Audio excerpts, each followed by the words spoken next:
அமெரிக்காவில் நடைபெற்ற 6வது உலகக்கோப்பை கேரம் சாம்பியன்ஷிப் போட்டிகள் தமிழக வீராங்கனை காசிமா 3 தங்கப்பதக்கங்களை வென்று அசத்தியுள்ளார்.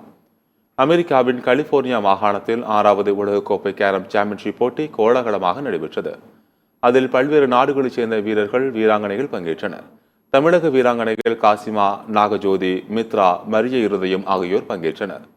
சென்னை புதுவண்ணாரப்பேட்டையைச் சேர்ந்த ஆட்டோ ஓட்டுநரின் மகளான காசிமா மகளிர், தனிநபர், இரட்டையர் பிரிவு, கொழு பிரிவு என 3 பிரிவுகளிலும் சாம்பியன் பட்டம் வென்றுள்ளார்.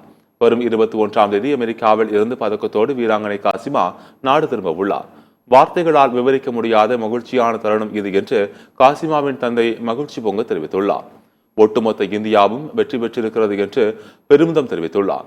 எளிய பின்புலம் கொண்ட காசிமாவுக்கு கடந்த ஜூலை மாதம் துணை முதலமைச்சர் உதயநிதி ஸ்டாலின் 1.5 லட்சம் ரூபாய் பண உதவி செய்தது குறிப்பிடத்தக்கது.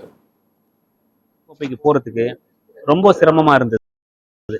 அதாவது பண வசதியிலேருந்து அவங்களுக்கு பயிற்சி தரலேருந்து ரொம்ப சிரமமா இருந்தது. ஸ்போர்ட்ஸ் மினிஸ்டருடைய இதில் போயிட்டு அவருக்கு மனு கொடுத்து உடனே நாங்கள் கொடுத்த மனுவை மறுநாள் நாளே அவர் பரிசீலனை பண்ணி என் மகள் காஜிமாவை கூப்பிட்டு 1.5 லட்சம் ரூபாய் காசு உதவி கொடுத்து வேர்ல்டு கப்பு போயிட்டு வர்றதுக்கு உதவி செஞ்சார். அவர் கொடுத்த பணத்தினால தான் அவங்க உலக கோப்பை போயிட்டு இன்னைக்கு வெற்றி வாக்கு சூடியிருக்காங்க. எங்களுக்கு இங்கே பாத்ரூம் வசதி இல்லை பசங்களுக்கு. இந்த புதுப்பிச்சு எங்களுக்கு பாத்ரூம் வசதி இருந்து இது புதுப்பிச்சு ஒரு மேல் தளம் போட்டு மழை நேரத்தில் விளையாட முடியாது. எங்களுக்கு நல்லா செஞ்சு கொடுத்தா இன்னும் நிறைய நேஷனல் சாம்பியனை உருவாக்கி இது மாதிரி உலக சாம்பியன் உருவாகிறதுக்கு ரொம்ப உறுதுணையா இருக்கும்.